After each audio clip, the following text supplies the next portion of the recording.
नमो भगवते वासुदेवाय।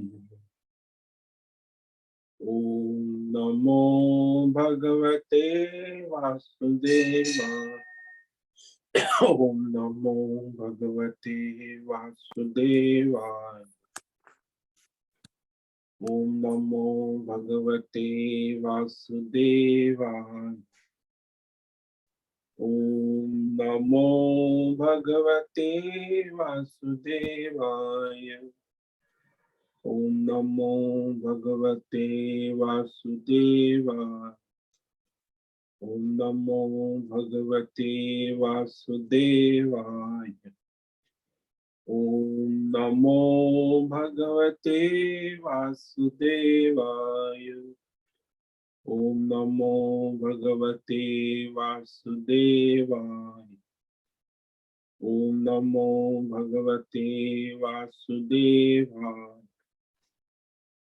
ओम नमो भगवते वासुदेवाय। ओम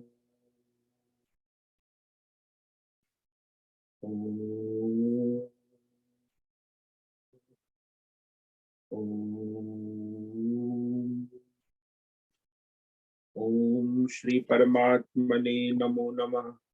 ओम गंगणपतये नमो नमः। ओम शं सरस्वत्यै नमो नमः। ओम गुं गुरुभ्यो नमो नमः। ओम सहना भवतु सहनौ भुनक्तु सह वीर्यं करवावहै तेजस्विनावधीतमस्तु मा विद्विषावहै। ओम शांति शांति शांति। सदाशिवसमारंभां शंकराचार्यमध्यमाम् अस्मदाचार्यपर्यन्तां वन्दे गुरुपरम्पराम्। वन्दे गुरुपरम्पराम्। ओम पार्थाय प्रतिबोधितां भगवतां नारायणेन स्वयं व्यासेन ग्रथितां पुराणमुनिना मध्ये महाभारतम् अद्वैतामृतवर्षिणीं भगवतीम् अष्टादशाध्यायिनीम् अम्ब त्वामनुसन्दधामि भगवत् गीते भवद्वेषिणीम्। गीते भवद्वेषिणीम्। वसुदेवसुतं देवं कंसचाणूरमर्दनं देवकी परमानन्दं कृष्णं वन्दे जगद्गुरुं। कृष्णं वन्दे जगद्गुरुं। नमस्ते परमं ब्रह्म सच्चिदानन्दरूपाय निर्गुणाय नमस्तुभ्यं ओंकाराय नमो नमः। ओंकाराय नमो नमः।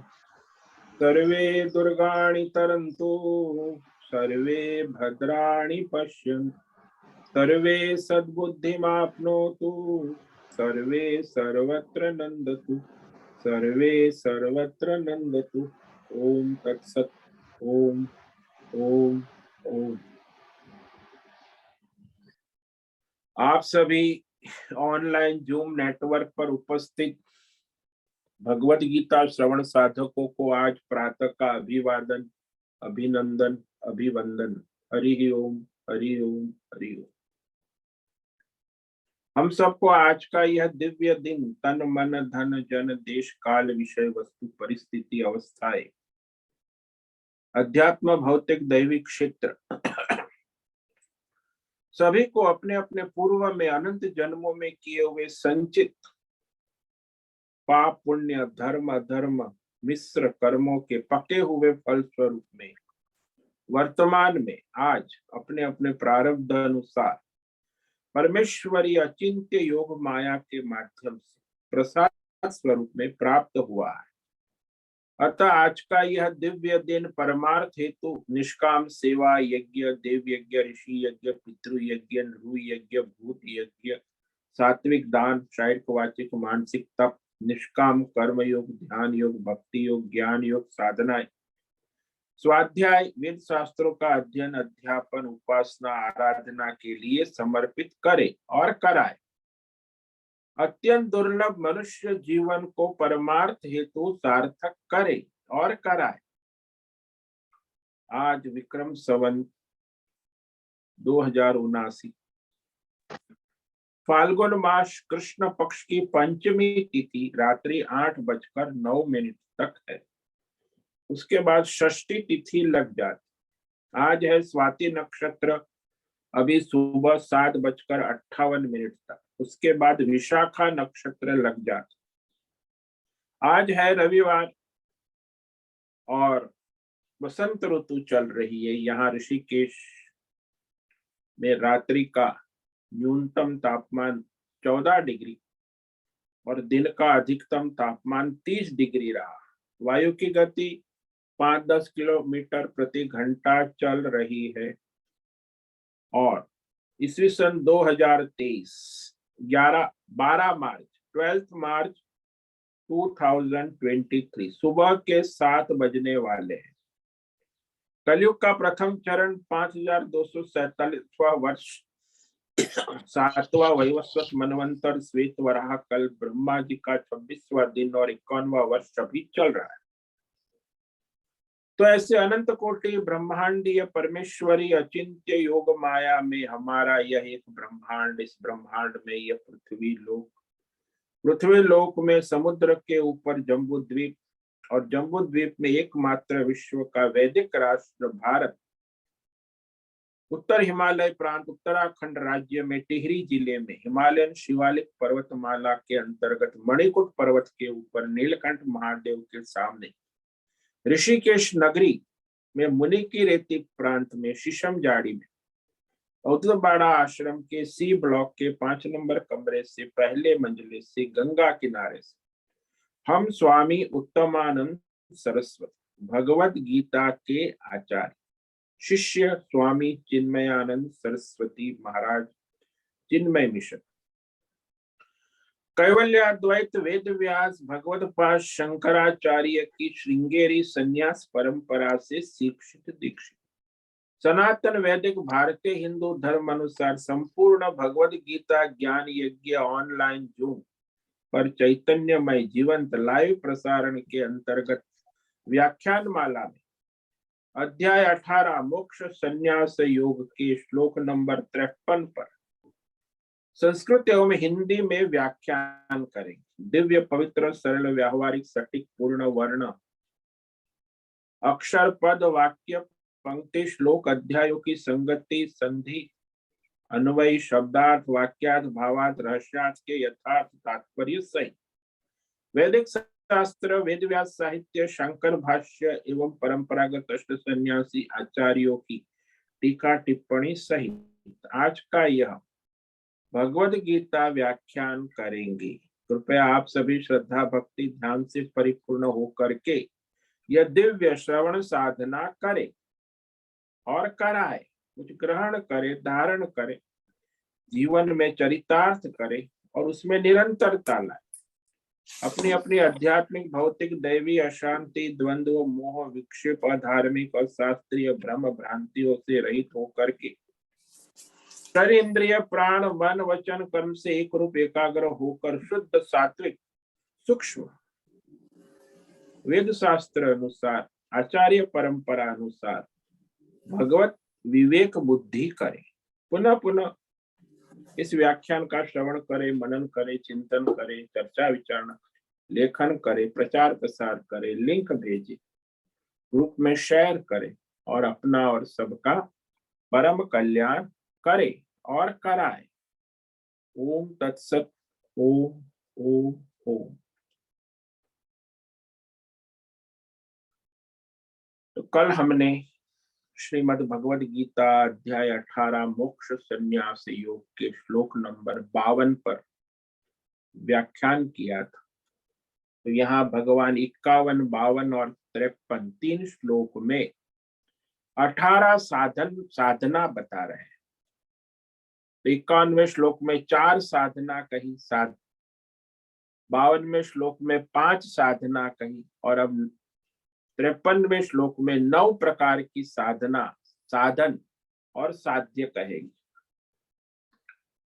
तो ये 18 सीढ़ी साधक को चढ़नी आवश्यक है, अनिवार्य है। इस 18 सीढ़ी को चढ़कर ही वो परमात्मा को प्राप्त करने योग्यता प्राप्त होती। इसलिए जो भगवान ने 5 साधन किए थे उसको हम संक्षेप में कहेंगे और उसके बाद आगे आज श्लोक पर व्याख्यान करेंगे। विवेक सेवी लघ्वांशे यत्वाक्काय मानसः ध्यान योग परो नित्यम वैराग्यम समुपाश्रितः। विविक्त सेवी एकांत पवित्र स्थान में सेवन करने वाला यानी पवित्र तीर्थों में रहना, लघ्वांशी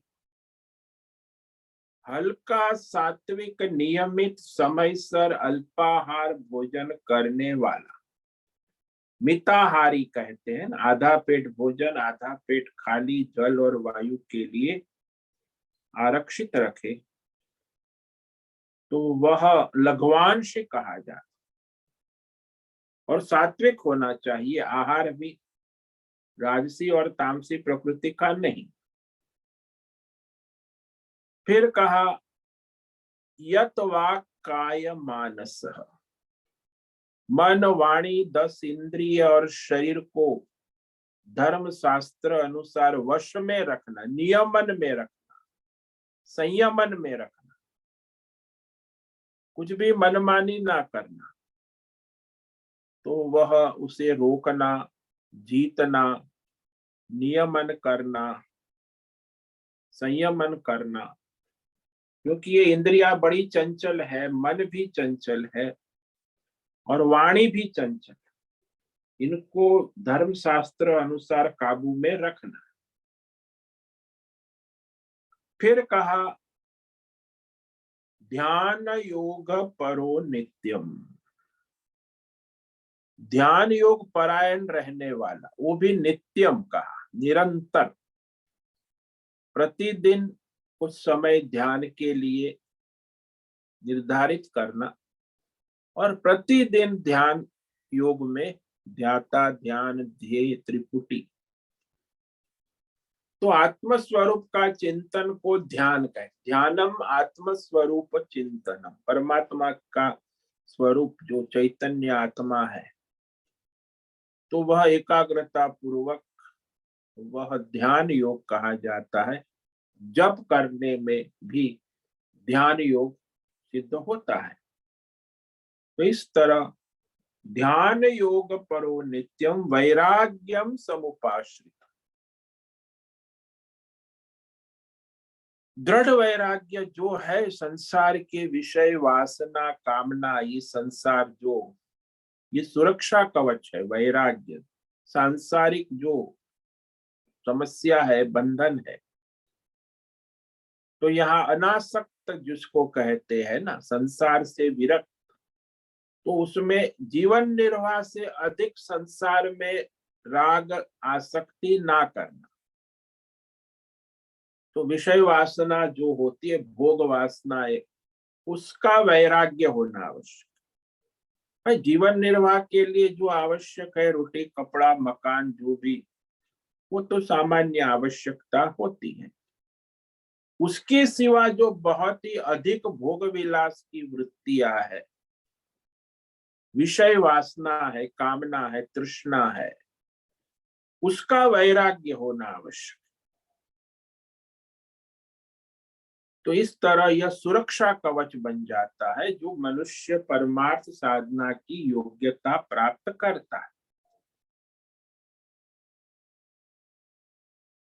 तो यहाँ परमात्मा के सिवा किंचित भी श्रेष्ठ विषय पदार्थ नहीं है, ऐसा विवेक करना आवश्यक।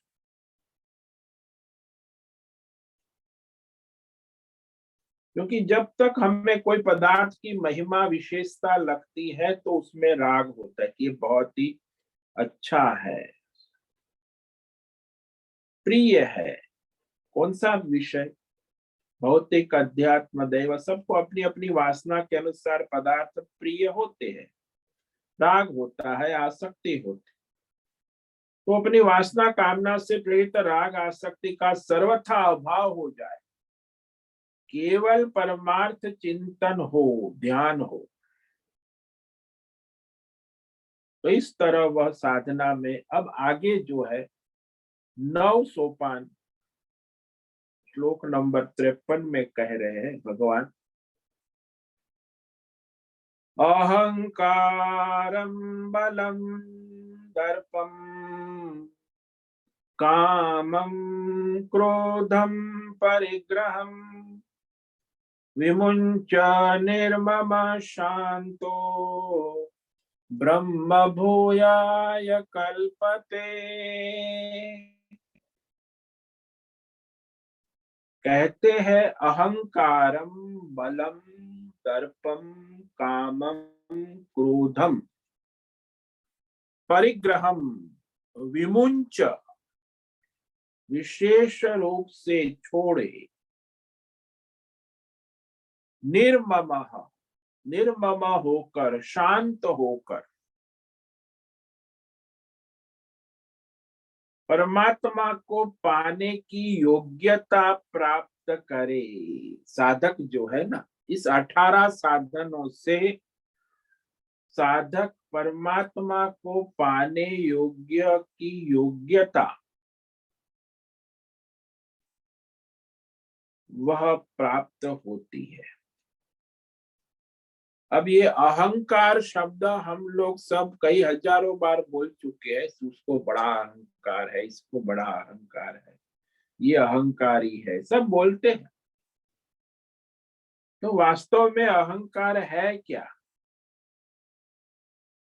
बोले ये जो शरीर इंद्रिय मन बुद्धि ये जो विषय है हमारे, उसे मैं समझना कि मैं शरीर हूं, मैं इंद्रिय हूं, मैं मन हूं, मैं बुद्धि हूं, तो अहंकार वृत्ति, उसे मैं समझने का नाम ही अहंकार है। आपको कोई पूछे कि आप कौन है, तो कहे मैं देवदत्त हूं। अब देवदत्त कौन है? बोले ये शरीर आपके सामने खड़ा है, देखो देवदत्त का शरीर, ये शरीर देवदत्त है, मैं देवदत्त हूं, ये अहंकार है। पर शरीर थोड़ी देवदत्त है, किंतु वो अज्ञान से ऐसा मानता है। तो ये वैसे तो वास्तव में अहम जो है ना, अहंकार में अहम वो तो परमात्मा है, लेकिन अज्ञान से अहंकार, मैं कर्ता भोक्ता बनकर शरीर इंद्रियों को अपना मान बैठा हूं। तो अज्ञान से अंतरात्मा को न जानते हुए अपने शरीर को ही आत्मा बना दिया। इंद्रियों को, कोई इंद्रियों को आत्मा कहते, वो भी अहंकार है। कोई मन को आत्मा कहते, कोई बुद्धि को आत्मा कहते, कोई तो संसार के भौतिक जड़ विषयों को अपनी आत्मा। तो भाई मेरा घर मेरी आत्मा है, मेरा परिवार मेरी आत्मा, ये भी अहंकार है, एक्सटेंशन। मेरा परिवार, मेरा पैसा, मेरा पद प्रतिष्ठान, मेरा नाम, ये भी इस अहंकार का ही भौतिक रूप है। और एक आध्यात्मिक रूप है अहंकार का, वो है शरीर इंद्रिय मन बुद्धि। और दैवी रूप है कि मैं तो इसी देवता को मानता हूं, ये मेरी देवी देवता है, दूसरे को नहीं मानते, ये दैवी अहंकार है। तो अहंकार के भी 3 कैट, भौतिक अहंकार, आध्यात्मिक अहंकार और दैवी। भौतिक विषयों को मैं मान लेना, ये भौतिक अध्यात्म शरीर को मैं मान लेना ये, और देवी देवताओं को मेरा मेरा मैं मान लेना, ये दैवी अहंकार। तो ये जो वास्तव में मैं परमात्मा स्वरूप हूं, इसको लोग भी अहंकार मान ले, लेकिन ये तो मैं परमात्मा स्वरूप हूं, ये तो वो तो वास्तविक हूं, मैं परमात्मा हूं, यह अहंकार नहीं है, ये तो वास्तविक स्वरूप है। लेकिन मैं शरीर हूं, इंद्रिय हूं, मन हूं, और मैं भौतिक रूप से, ये मेरा संसार है, ये मेरे देवता है, ये सब अहंकार है। भौतिक, अध्यात्म, दैवी अहंकार। वास्तव में ये जो जीवात्मा है वो अपने को सीमित बना देता है अहंकार से। जैसे दृष्टांत लो कि कोई मनुष्य 10वीं कक्षा में अनुत्तीर्ण है, फेल हो गया है, और वो कहता है मैं 10वीं फेल हो गया हूं, और गणित में तो मैं फेल ही हो गया था। और वो कहेगा कि मैं गणित में फेल हूं, लेकिन मैं तो गोल्ड मेडलिस्ट हूं गणित में। फेल हो गया फिर गोल्ड मेडलिस्ट कैसे कहते? तो मैं गोल्ड मेडलिस्ट हूं, ये अहंकार हो गया, हालांकि वो फेल है 10वीं, क्योंकि वह है नहीं। वो कहता है ना, जो नहीं है उसके बारे में अपने को कहता है कि जो मेडलिस्ट है ही नहीं, फिर भी वो कहता है मैं गोल्ड मेडलिस्ट। ऐसे जो शरीर वो है नहीं, इंद्रिय वो है नहीं, मन बुद्धि वो है नहीं, भौतिक, अध्यात्म, दैवी, माया वो है, जो वो है नहीं, तो वो कहता है मैं ये हूं, मैं जीव हूं, मैं संसारी हूं। हालांकि वो तो परमात्मा स्वरूप है। तो वह है नहीं और कहता है कि मैं ये हूं।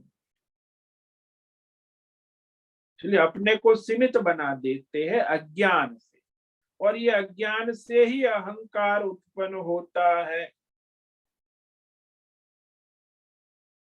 और इस अहंकार को जो यह लोक परलोक, तन मन धन में, अध्यात्म, भौतिक, दैवी अहंकार, उसको छोड़ेंगे तब अपने वास्तविक स्वरूप में, अहम में आएंगे ना।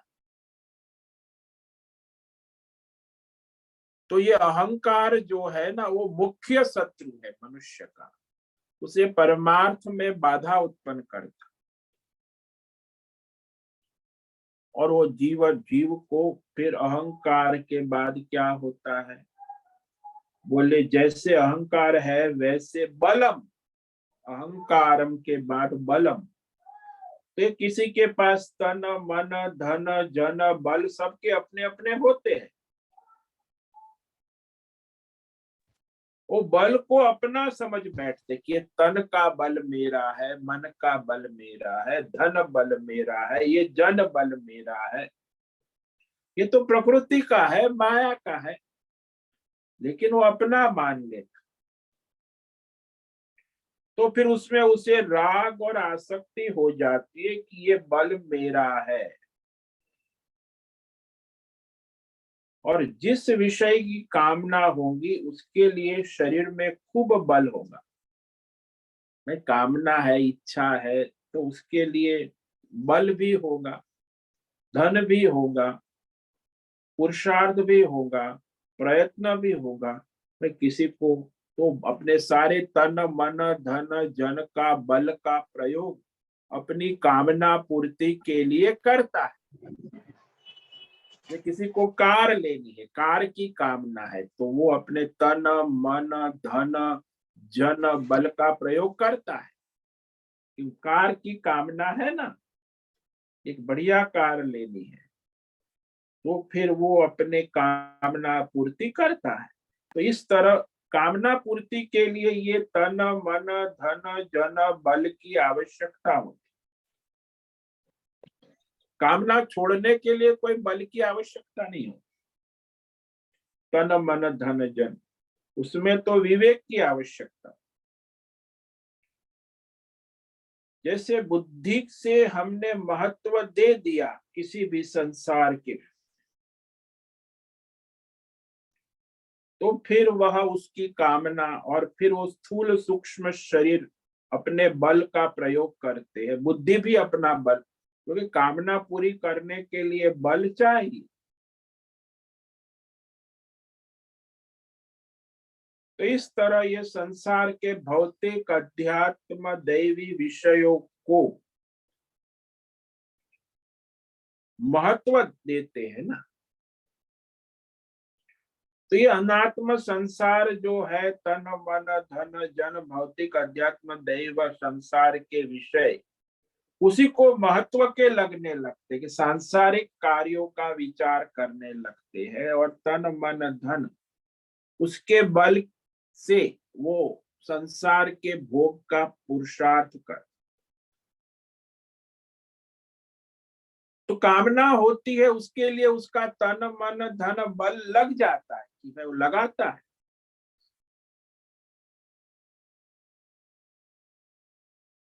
और परमार्थ साधना करने में भी उसे प्रयत्न करना पड़ता है, लेकिन उसमें कोई कामना का बल काम नहीं करता। कामना छोड़कर जो प्रयास करना, तो दोनों में फर्क है।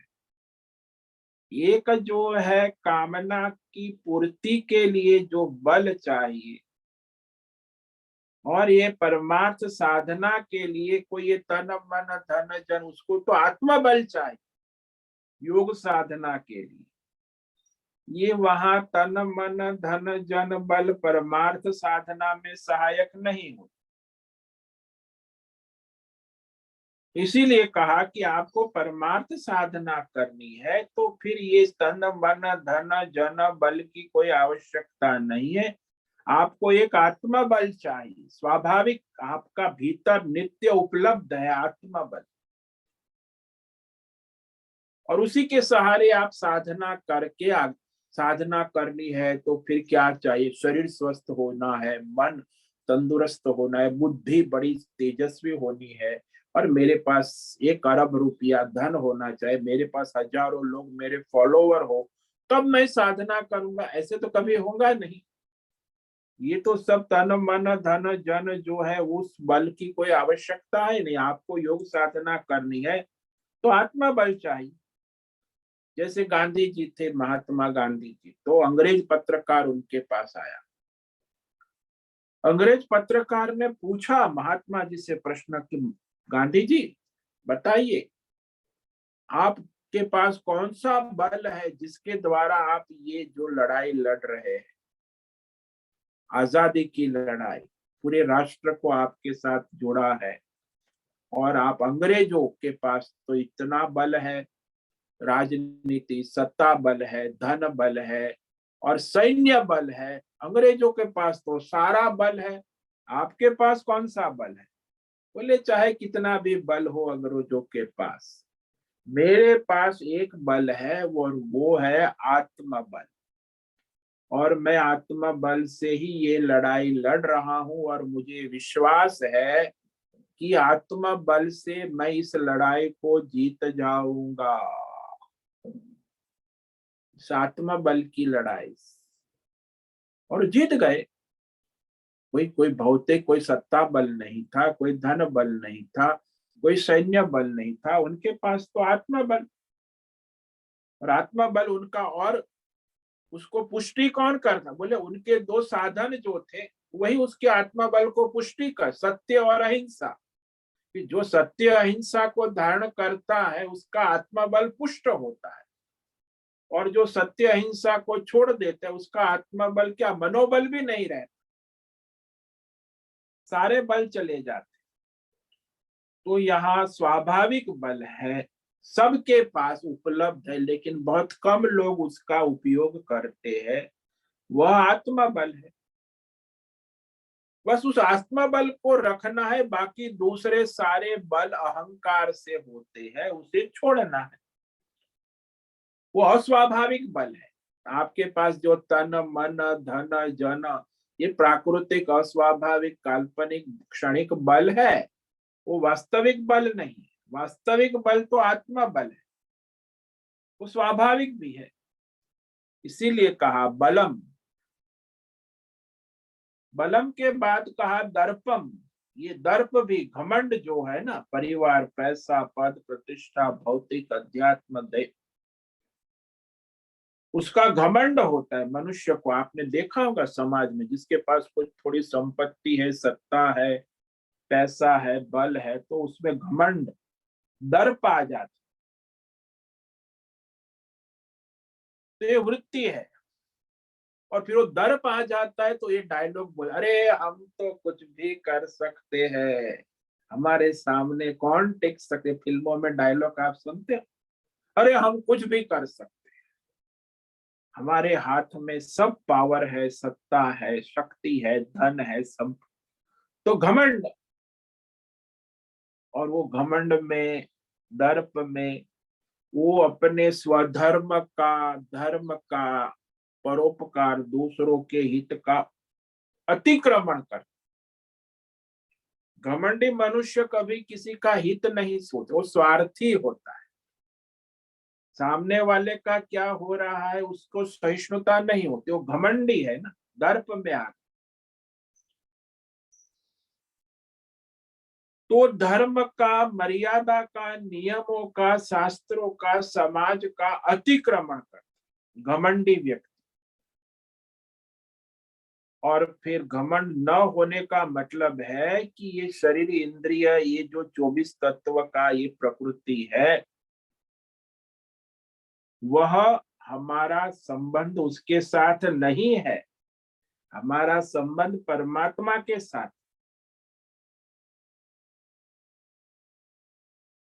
इसलिए कहा कि वह मनुष्य घमंड में आ गया है, वो धर्म का पालन ही नहीं करता, तो फिर वो योग साधना, निष्काम भक्ति, ये तो सब बहुत दूर की कौड़ी। तो धर्म अतिक्रमण करने में दर्प जो है उसको नियंत्रण करना आवश्यक। इसलिए क्या, घमंड को, दर्प का त्याग, दर्प का त्याग करेंगे तो फिर धर्मात्मा हो सके, नहीं तो अधर्म ही होगा। वो दर्पी घमंडी व्यक्ति जो है वो धर्म नहीं कर सकता। इसीलिए कहा, धर्म कार्ये कुतस्तत् स्याद् यत्र धर्मो। तो पहले हमने अधर्म को छोड़ा, तब हमारे आचरण धर्म वाला हुआ।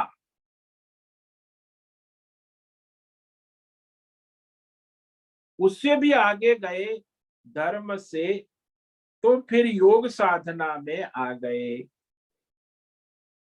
तो धर्म से भी आगे निकल गए निष्काम कर्म योग, भक्ति योग, ध्यान योग। लेकिन जो घमंडी होता है वो अधर्म में ही रहता है। इसीलिए हमने धर्म का आचरण किया, तब हमारा मन शुद्ध हुआ, हमारा चरित्र शुद्ध हुआ, और उस चरित्र शुद्धि, मन शुद्धि से फिर वह धर्म ही हमें योग की ओर ले जाता है, परमार्थ की ओर, निष्काम कर्म योग, ध्यान योग, भक्ति योग। तो इस तरह वह धर्म से ही परमार्थ शुरू होता। और जो धर्मात्मा है वहां अधर्म कैसे हो सकता है। तो इस तरह धर्मात्मा तो साधक बन जाता है, योगी बन जाता है। जब वो योगी बन जाता है, साधक बन जाता है, तो फिर उसमें अधर्म की कोई संभावना ही नहीं रहती। तो उस तरह दर्प, और दर्प जब नहीं रहता है, वैसे ही कामना भी नहीं रह जाती।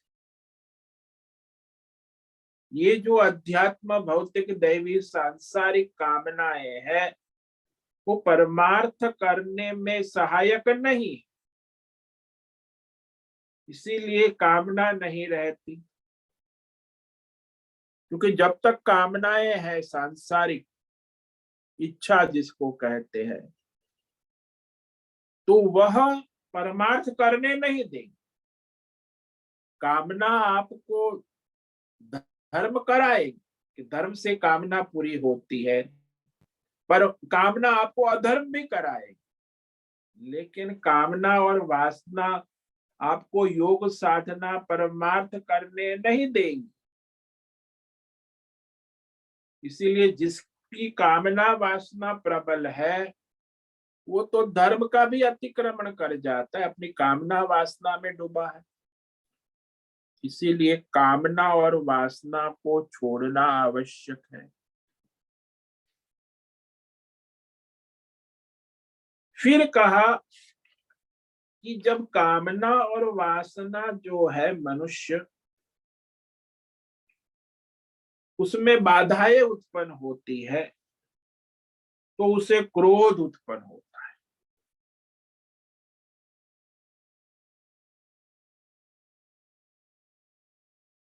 और जब क्रोध आता है तो बुद्धि का विवेक ही समाप्त हो जाता है। तो अहंकारम बलम दर्पम कामम क्रोधम ये सारी लिंक है। ये सारी अपनी परिवार, एक ही परिवार के सदस्य है। वो साथ में रहकर ही अपना खेल करते हैं। इसीलिए ये जो भौतिक अध्यात्म दैवी कामना नहीं करनी चाहिए, ऐसा तो सब कहते हैं, लेकिन कामना करते हैं क्योंकि भोग वासना है। परमार्थ की कामना है वो सर्वश्रेष्ठ। और भौतिक अध्यात्म कामना नहीं है तो क्रोध आएगा कहां से? क्रोध भी नहीं रहेगा।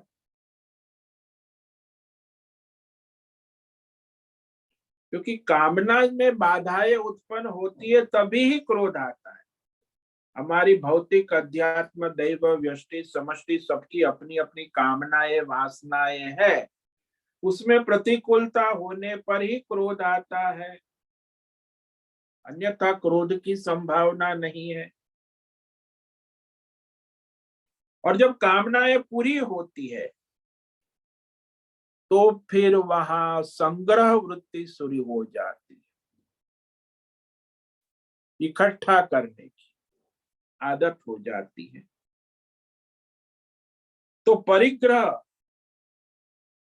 परिग्रह को यहाँ कहा कि परिग्रह को छोड़ना, यानी अपरिग्रह। परिग्रह क्यों कह रहे हैं? क्योंकि शरीर निर्वाह के लिए आवश्यक है वो तो जरूरी है, रोटी कपड़ा मकान, हम जो आवश्यक जीवन निर्वाह, सभी प्राणी पशु पक्षी मनुष्य सृष्टि में सभी अपने जीवन निर्वाह के लिए प्रयत्न करते हैं, उसके लिए कुछ आवश्यक संग्रह भी करते हैं, लेकिन वो जीवन निर्वाह के लिए है। ये नहीं कि अत्यंत दिखावे के लिए, शो के लिए धारण करने। तुम्हें शरीर धारण के लिए आवश्यक है, लेकिन तो अत्यंत संग्रह करना, जैसे किसी के पास पूछे कि माता जी आपके पास कितनी साड़ी है, बोले मेरे पास 3 कबाड़ भर के साड़ी। कितनी? तो 3 कबाड़ में कितने आएंगे? तो 1500 तो साड़ी होगी। हाँ हाँ, तो अभी क्यों साड़ी खरीदने आई? नहीं, मुझे शौक है। इसको कहते परिग्रह। अरे भाई, तुझे साड़ी पहनी है 1 2 5 10 और कितना, 10 से आगे, ये तो 1000 साड़ी है, फिर भी खरीदने आई। तो इस तरह संसार में मनुष्य अपने संग्रह परिग्रह करता है। वो घर में जाके देखो ना, मैं भी कई घरों में जाता हूँ, ऑब्जर्वेशन करता हूँ, तो देखता हूँ कि भाई इतने कबाट है, इतना सामान है, इसकी क्या जरूरत है? लेकिन वो परिग्रह है। वहां एक घर तो मैं गया तो ऊपर देखा तो कम से कम 25 बैग और सूटकेस थी। घर में 3 लोग रहते, लेकिन 25 सूटकेस संग्रह कर घर में। मैंने बोला ये क्या आश्चर्य है, लेकिन वो मनुष्य का आदत होती है, परिग्रह संग्रह। मैं विदेश यात्रा, यहाँ गए वहां से बैग ले आए, वहां से बैग ले आए, ये सब शौक आदत, ये परिग्रह है। इसको लोग कहते हैं शौक है, मुझे शौक है, ये परिग्रह है, आदत है, बुरी है। तो वह परिग्रह मनुष्य जो करता है वो परमार्थ नहीं कर सकता।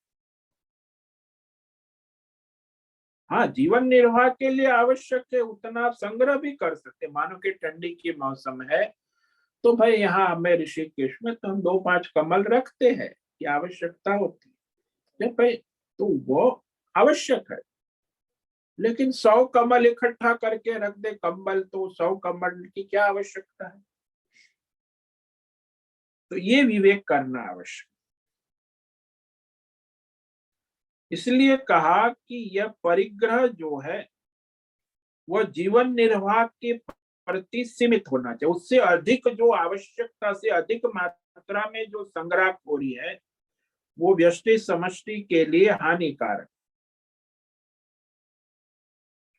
इसलिए परिग्रह की वृत्ति को छोड़कर भाई अपने और दूसरों के जीवन निर्वाह के विषय में विवेक करना चाहिए कि भाई दूसरे को भी तो मेरे पास भी यहाँ आता है तो अम्ब्रेला, छाता, कपड़ा तो मैं बांटता रहता हूँ। मैं 2 छाता रखा है, बाकी क्या हर महीने कई कई आते रहते दान दो, तो वो थोड़ी हम इकट्ठा करेंगे, जरूरतमंद को दे देंगे। यानी उनका भी निर्वाह हो, हमारा भी निर्वाह हो, जीवन निर्वाह।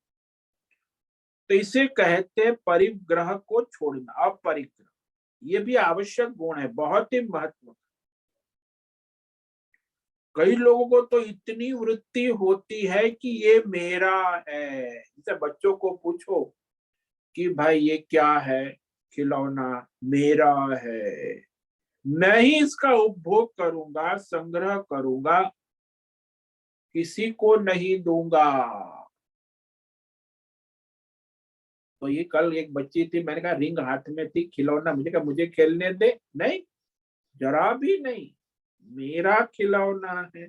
ऐसे मनुष्य जो अपनी मोटर गाड़ी, बंगला, रुपया, पैसा, धन संपत्ति सब मेरा ही है, समाज का कुछ नहीं है, योगदान भी नहीं करेंगे, मैं ही उसका उपभोग करूंगा, संग्रह करूंगा, करूंगी, ऐसा भी नहीं, ये आसुरी वृत्ति है। इसीलिए कहा वो साधना में बाधा रूप होती है। इस तरह अहंकारम, बलम, दर्पम, कामम, क्रोधम, परिग्रहम विमुंच, विशेष रूप से उसका परित्याग करे। मुंच यानी परित्याग, छोड़ दे। तो ये एक पंक्ति आज हमने विचार किया। दूसरी पंक्ति जो है, निर्मम शांत ब्रह्म भूयाय कल्पते, इस पर हम कल विचार करेंगे।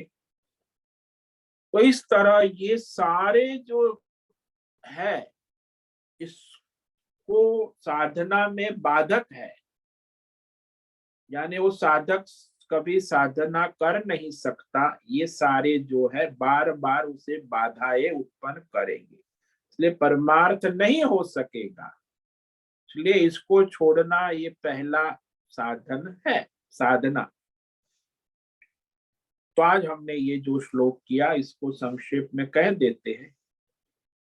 अहंकारं बलं दर्पं कामं क्रोधं परिग्रहं विमुञ्च निर्मम शांतो ब्रह्म भूयाय कल्पते। अहंकारम, जो नहीं मेरा है उसको मेरा मान लिया है, प्रकृति का है अहंकार। और एक होता है अहंकार अज्ञान से ही उत्पन्न होता, अहंकर्ता, ये भी अज्ञान है। और फिर अहंकार के बाद कहा बलम, ये जो सारा तन मन धन जन बल जो उसको अपना मान, ये परमार्थ साधना में बाधा रूप है। और घमंड, दर्पम, तो हमें मुझे गर्व है, ये गर्व भी घमंड है, दर्प है। ये लोग राजनीति वाले बोलते हैं ना, गर्व से कहो हम हिंदू है, ये घमंड है। तो तेरे में हिंदुत्व गुंडा है, और गर्व से कहो मैं हिंदू हूं, कोई धर्म कर्म तो करता नहीं, तो ये घमंड है, वो गर्व, वो कोई धर्मात्मा नहीं है।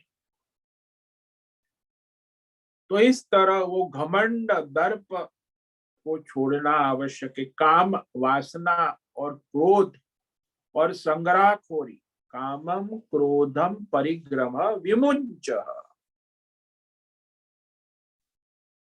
तो ये जो परिग्रह है, यह उपलब्धि तो होती है सभी को, लेकिन उसमें जीवन निर्वाह और धर्म अनुष्ठान हेतु ही संग्रह करना आवश्यक। उससे अधिक कोई वस्तु का संग्रह ना करे। वो विमुंच छोड़कर अपनी योग साधना कर सकते, परमार्थ के मार्ग पे आगे बढ़ सकते।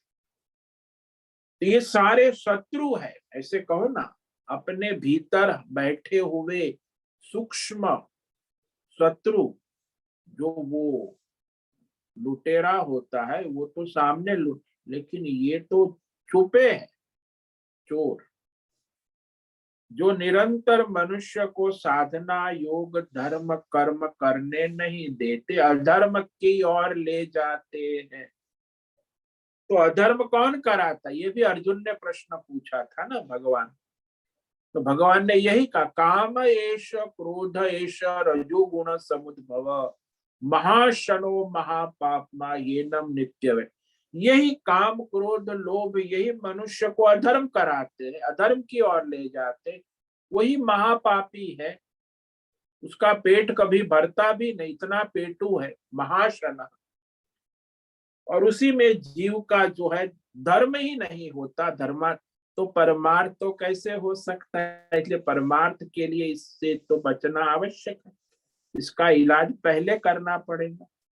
इसीलिए ये सारे जो यहाँ 6 कहे, अहंकार, बलम, दर्पम, कामम, क्रोधम, परिग्रहम, ये सब अधर्म के मार्ग पर जाते हैं। इसीलिए उसका त्याग करेंगे तब धर्म करेंगे, धर्मात्मा होंगे तो फिर योग परमार्थ साधना कर सकेंगे।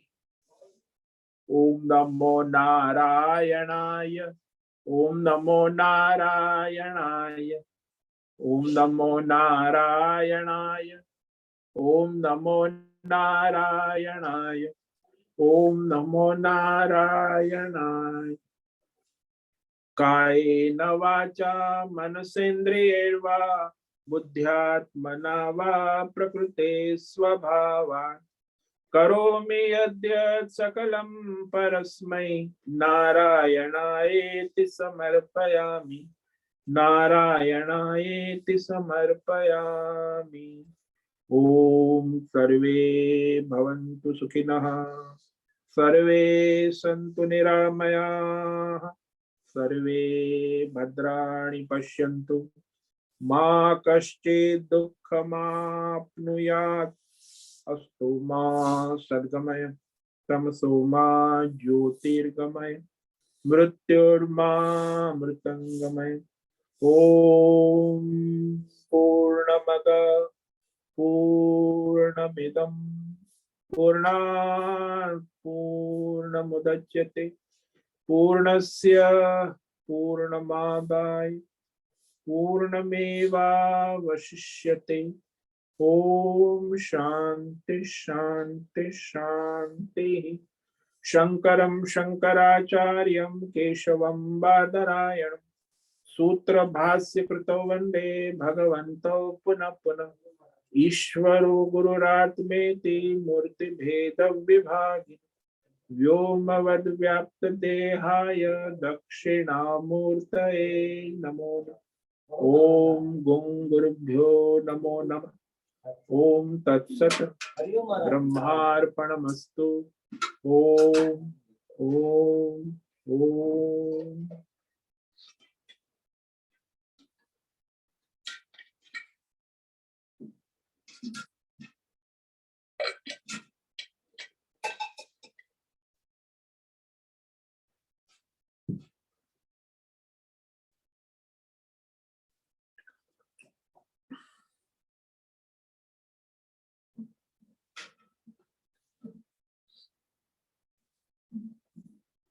आज उपस्थित है अजय रत्न पारखी, अनु जेठे, आरती जादव, भद्रेश पड़िया, बीना चितलिया, देशमुख विजय, दिव्याबेन दवे, अरबाला पड़िया, हेमा कोटक, शीला जोशी, जयंती पांडा, ज्योति धुमल, लीलावती बेड़ेकर, माधवी आचार्य, मेधा जोशी, मीरा उचिल, निकिता पटेल, पंकज भट्ट, प्रकाश दोषा, प्रसाद कोपरकर, पृथ्वीराज मालव, रागेश अग्नेजी, राजेश मोलकर, रीमा पटेल, संजय काले, मीनाक्षी काले, संजीवनी श्रीरंग रानडे, शैलजा कुलकर्णी, शोभन व्यास, सुचिता पाटिल, सुनंदा साम,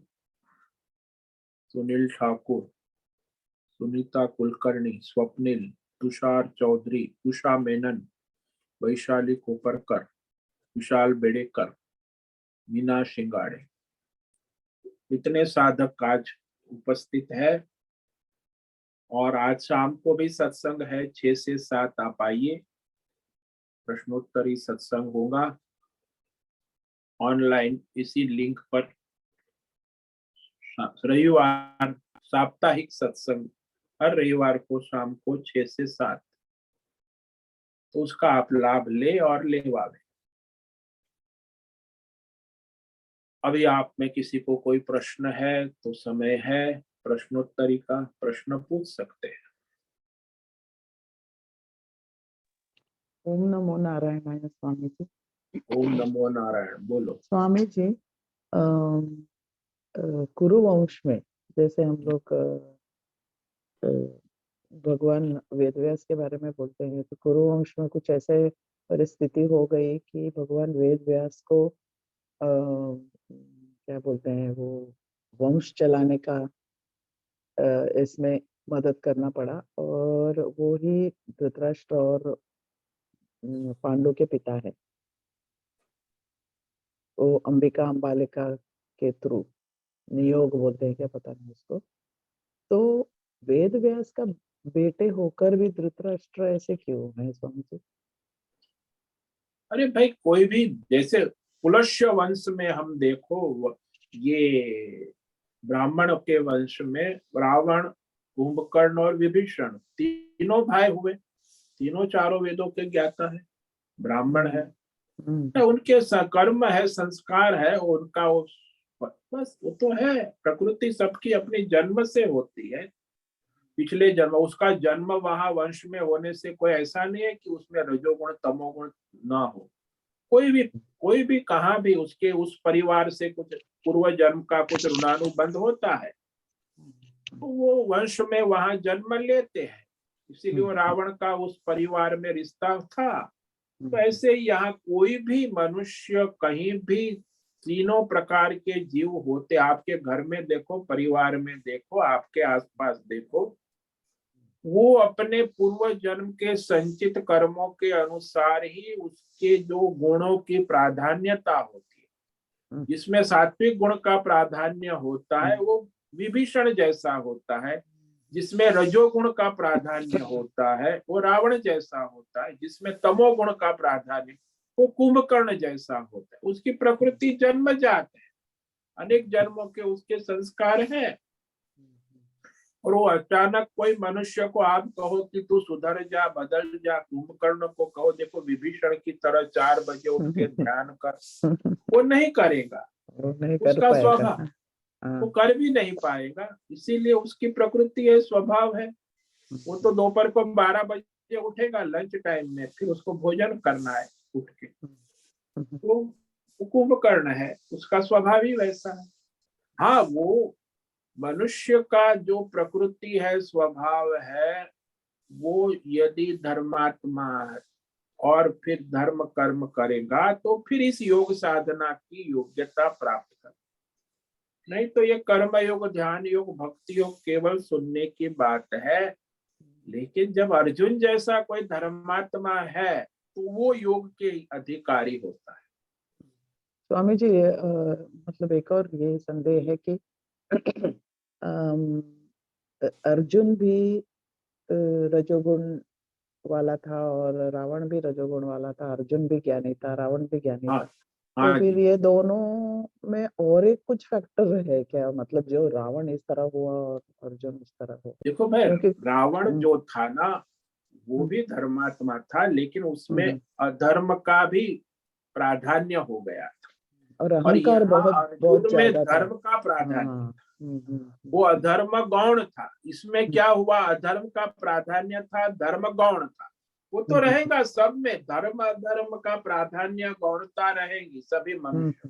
हम्म, तो उसके लिए वो यदि रावणिक तो है, वो उसका कारण यही हुआ कि उसमें अधर्म का प्राधान्य हो गया, धर्म गौण हो गया। हम्म, अर्जुन में ये हुआ कि उसमें धर्म का प्राधान्य रहा पूरे जीवन, और अधर्म गौण हो गया। इसीलिए अर्जुन में और रावण में फर्क है, और वो तो रावण रहेगा में ही। अहंकार भी बहुत ज्यादा है स्वामी जी। हाँ, तो वही तो, ये अहंकार, हाँ सारे जो हाँ। है रावण में अभी यहाँ कहा ना, ये हम्म, सारे अहंकार, अहंकारम बलम, बलम दर्पम, दर्पम। काम, क्रोधम, परिग्रह, ये 6 परफेक्ट। लक्षण जो अभी हमने आज पंक्ति, हम्म, वो सब उसी में थे। अब हम्म, वो जब वो छोड़ेगा तो कोई धर्मात्मा धर्म कर्म करेगा ना, और हम्म। धर्मात्मा होगा तो फिर योग साधना की योग्यता प्राप्त होगी। और इतने सारे फैक्टर्स हमें शेप करते हैं, लेकिन उसका ऊपर भी परमार्थ करके आगे निकल सकते हैं हाँ, मोक्ष की पहले तो तरफ इसको ऐसे। जीतना आवश्यक है, परमार्थ आप डायरेक्ट कैसे कर पाएंगे। नहीं कर पाएंगे, हाँ। भाई कोई कहता है कि 10वीं मैथमेटिक्स फेल है तो कैसे वो गोल्ड पीएचडी मेडलिस्ट सीधा। हो जाएगा। अच्छा, तो हाँ। उसे 10वीं पास करना पड़ेगा। हम्म, तो तीव्र तीव्र परमार्थ की जरूरत है। और क्या आप बोलते हो वो क्या करना चाहिए पहले? हम्म, संयम, संयम नियम। धर्मात्मा पहले बनना है साला, ये सामान्य धर्मात्मा, कॉमन धर्मात्मा। जो हम्म, धर्म है, कर्म है, अपना स्वधर्म है, उसको ठीक से हम्म, करना पहले, वो महत्व का हम्म, है ना। कर्मयोग अच्छी और तरह से अपना होना चाहिए। स्वधर्म है, धर्म कर्म है, सारा जो व्यवहारिक है, सामाजिक है, वो धर्म कर्म नित्य आप जानते हो कि हम्म, भाई वो धर्म कर्म अपना स्वधर्म, वो यदि हम्म, फिर ठीक से हो तो जाके फिर परमार्थ निष्काम कर्म योग ध्यान योग कर सकते हैं। हम्म, इसीलिए कहा ये परमार्थ के लिए योग्य पात्रता प्राप्त तभी होती है जब जो अपना स्वधर्म ठीक से करता है, जैसे अर्जुन है। हम्म, नहीं तो उसको परमार्थ केवल सुनने मात्र, बोलने मनोरंजन का विषय हो जाएगा, वो परमार्थ कोई होगा नहीं साधना। और सत्संग होगा इसलिए तो भी दे धर्मात्मा, डोंट बॉदर ना, सत्संग का बात उनको नहीं बोलेंगे। सत्संग तो सुनेगा, हाँ एंटरटेनमेंट हो जाएगा हाँ सत्संग, हाँ। वो धर्मात्मा है तो ना, मानेगा दुर्योधन नहीं, सुनेगा, हाँ। रावण सुनेगा, सुनेगा, वो तो सब हम्म, सुनेगा, लेकिन हम्म, मनोरंजन हो जाएगा उसका, एंटरटेनमेंट। वो अनुष्ठान नहीं करेगा, जीवन में प्रयत्न पुरुषार्थ नहीं करेगा। और जबरदस्त अहंकार है तो उसका वो सोचता भी नहीं कि मुझे ये सब करना चाहिए। हाँ, नहीं, वो हम्म, अहंकार करने नहीं देगा, हम्म, क्योंकि वह अपने अहंकार के नशे में चकचूर है। फिर ये बलम है, दर्पम है, कामम है, क्रोधम है, परिग्रह, तो ये तो सब पाल के बैठा है, इतने कुत्ते पाल के वही भौंकते रहेंगे। सही बोला स्वामी जी आपने। अ, अ, वही भोगते हैं और वही सुनते हैं और उन्हीं के पीछे भागते हैं आप लोग। हाँ, उन्हीं के जब हाँ, भगता दौड़ता रहेगा और क्या। या भगाता दौड़ाता है, वो ऐसा भी बोल सकते हैं, वो इतना हाँ हाँ, स्ट्रांग है, स्ट्रांग है, हाँ। तो फिर और तो अहंकार की ऐसा है। वजह से क्रोध ज्यादा आता है ना स्वामी जी, हर एक अब मेन केंद्र बिंदु अहंकार है, अहंकार है। मुख्य, और अहंकार हम्म, पर वो अज्ञान से उत्पन्न होता है ना, मैं, अज्ञान। अरे भाई मैं हम्म, क्या हूँ, ये तो हम्म, फिर वो मेरा, हम्म, वो भी अहंकार का एक्सटेंशन है, मेरा तन हम्म, मन धन जन परिवार हम्म, पैसा पद प्रतिष्ठा मेडल, ये मेरा अहंकार का इज्जत। एक्सटेंशन है। हम्म, जो मेरा मेरा मेरा इज्जत, है वो भी मेरा अहंकार ही है। इज्जत, मेरा इच्छा। हाँ, ये वो सब, ये प्रमुख, हाँ। हाँ, वो हाँ, अहंकार फैला है अहंकार, चारों ओर। अहंकार सर उठाता है तो इमीडिएटली दबाने का उसको और पहचानने का हाँ, वो सबसे पहले। धर्म से, शास्त्र से उसके काबू में करना। इसलिए भगवान ने कहा विमुंच, इसे छोड़ो छोड़ो, और हाँ, दबाओ परमार्थ मत। करो, धर्म दबाओ मत। करो। हम्म, हम्म, अच्छा, उसको दबाओ तो फिर पहचान के उसको उठेगा। दूर करना, हाँ, पहचान के हाँ, दूर कर विमुंच देना। कहा, दबाने को नहीं कहा, छोड़ने को हम्म, कहा विशेष हम्म, रूप से। दबाओगे तो फिर स्प्रिंग की तरह उठेगा, स्प्रिंग बाहर आ जाए। और ऊपर उठे, हाँ और ऊपर उठता है फिर दबाया तो हाँ गुस्से में। हाँ। हम्म। ओम नमो नारायण स्वामी जी, ओम बहुत नमो। बहुत बहुत धन्यवाद, बहुत ठीक है, क्लियर फिर हो गए।